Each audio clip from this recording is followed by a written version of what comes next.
Guys, welcome and welcome back to my channel Shraddha's world. আমি শ্রদ্ধা আর আমি আবারও একটা নতুন ভিডিও নিয়ে চলে এসেছি। আজকে না ভিডিওটা একটা ডেইলি ভ্লগ টাইপের হতে চলেছে। আজকে আমি সারাদিন কি করি না করি সেগুলো অবশ্যই তোমাদের সাথে শেয়ার করব। আর সেগুলো দেখতে হলে পুরো ভিডিওটা স্কিপ না করে দেখো। আর আজকে না একটু হাওয়া হচ্ছিল সকাল থেকেই, আর মনে হচ্ছে যে বৃষ্টিও হবে, কারণ মেঘলা মেঘলা ওয়েদার। আর আমি এখন সকালবেলা ঘুম থেকে উঠে মাকে একটু রান্নায় হেল্প করে দিচ্ছিলাম। আজকে পনির রান্না হবে আর সাথে আরও অনেক কিছু, তাই আমি পনিরগুলো একটু কেটে দিচ্ছিলাম চৌকো চৌকো করে। আর আমার না পনির কাটতে খুবই ভালো লাগে, আর পনিরগুলো কি তুলে দেখো, জাস্ট ওয়াও। আর তারপর আমি ছাদে এসে এখন একটু বসে আছি, এখন আমার ঘুম ছাড়েনি। আমি ঘুম থেকে উঠেছি প্রায় 1টা বেজে গিয়েছিল, আর এখনও আমি স্নান করব বলে ছাদে বসেছিলাম। আর ছাদে বসে বসে দেখি যে বাইরে প্রচণ্ড বৃষ্টি হচ্ছে, আর আজকে মনে হয় সারা দিনই বৃষ্টি হবে। তোমাদের সকালে তো বললামই যে ওয়েদারটা মেঘলা মেঘলা, প্রচুর হাওয়া হচ্ছিল, আর প্রচণ্ড এখন থেকেই বৃষ্টি স্টার্ট হয়ে গিয়েছে। আর আমার মনে হয় তো সারা দিন আজকে বৃষ্টি হবে। আর যা প্রচণ্ড গরম পড়েছে না, তাতেই ঝড় বৃষ্টি এগুলো হওয়াটাই খুব স্বাভাবিক। আর হওয়াটা আমাদের জন্য তো খুবই উপকার। বলো তো, যাদের বাড়িতে এসি নেই বা একদম টিনের বাড়ি, তারা কিভাবে দিন কাটাচ্ছে এই গরমে, কতটা কষ্ট হচ্ছে তাদের। মানে আমাদের না ছাদ ফেলা বাড়ি হতে পারে, 2তলা 3তলা বাড়ি হতে পারে, বাট এই গরমে না দাঁড়িয়ে থাকতে থাকতে ঘেমে যাচ্ছি। আর যারা এরকম টিনের বাড়ি বা যাদের খুবই ছোটোখাটো বাড়ি, তারা কিভাবে যে দিন কাটাচ্ছে সেটাই আমি মাঝে মাঝে ভাবি। যাই হোক, আমি স্নান টান করে আবার নিচে নেমে এসেছিলাম, আর এখন মা ভাত বেড়েছে। আজকে হয়েছে ভাত, চিংড়ি মাছের মালাইকারি আর চিকেন আর পনির। আমি পনিরটা খাই না, যেহেতু আজকের মার একটা কিছু আছে, তো সেই জন্যে মাই পনির খায়, আমি একদম পনির খাই না।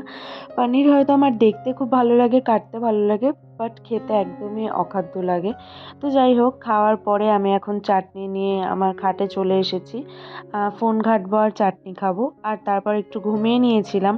আর সন্ধেবেলার দিকে আমি ঘুম থেকে উঠে একটু রেডি হয়ে নিয়েছিলাম। আমার বৌদি আমাকে ফোন করেছিল একটু পকোড়া আনার জন্যে। আমাদের এখানে না, মানে আমাদের বাড়ি থেকে একটুখানি দূর, 10 মিনিট লাগে বাইকে, গড়িয়াতে। গড়িয়াতে একটা দোকানে না হেভি পকোড়া করে, মানে ওই স্টলটা তো ওখানে সব সময় বসে। ওখানকার পকোড়া, ফিশ ফ্রাই এগুলো খেতে জাস্ট অসাম। আর তাই আমাকে আমার বৌদি ফোন করে বলল যে আয়, আমি তুই আর তোর দাদা আজকে একটু পকোড়া কিনতে যাবো। তো আমিও বললাম যে ঠিক আছে চল, সন্ধেও হয়ে গেছে আর স্ন্যাক্সটাও হয়ে যাবে। তো সেই জন্য আমি রেডি হয়ে বৌদিদের বাড়িতে চলে এসেছি, আর দেখতেই পেলে যে বৌদিও রেডি হচ্ছে। তারপরে আমি, দাদা, বৌদি আর আমার বৌদির ছেলে, আমরা 4জন একসাথে বেরিয়ে যাচ্ছি গড়িয়া যাওয়ার উদ্দেশ্যে। গড়িয়াতে হয়তো তোমরা দোকানটা অনেকেই চেনো, গড়িয়া স্টেশনের নিচে এই দোকানটা আছে, মানে একদম স্টেশনটার নিচে না, স্টেশন থেকে একদম আগিয়ে এসে তারপরে একটা ব্রিজটা ক্রস করলে পাশে যে ফুটপাথগুলো আছে না, ওই ফুটপাথের কাছেই ওই পকোড়ার দোকানটা আছে। তোমরা যদি কেউ এখানে থাকো, অবশ্যই এই পকোড়াগুলো ট্রাই করো, খেতে তোমাদের হয়তো ভালো লাগবে। তারপরে আমরা 4জন এখানে চলে এসেছিলাম, আর দাদা একটু বাইকটাকে পার্কিং করছিল। তারপরে এই যে এই দোকানটা দেখতে পাচ্ছ, এই দোকানটা যদি তোমরা আসতে চাও, এই নাম্বারে কল করে নিও। আর দোকানটার অ্যাড্রেসটা তো তোমাদেরকে বলেই দিলাম। আর আমার না খুবই ঠান্ডা লেগেছে, তাই গলাটা একটু ধরেও গিয়েছে, তাই ভয়েস দিতে খুব প্রবলেম হচ্ছে। আর ভয়েসটা একটু খুবই কেমন বাজে লাগছে, তোমরা একটু ম্যানেজ করে নিও। তো যাই হোক, এখানে দেখতেই পেলে যে কত কিছু আছে।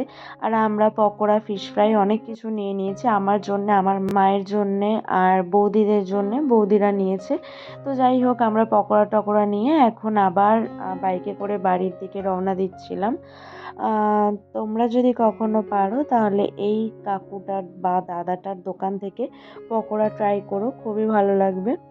তো এখন দেখতে পাচ্ছ যে আমরা বাইকে উঠে আবার চলে যাচ্ছি বাড়ির উদ্দেশ্যে।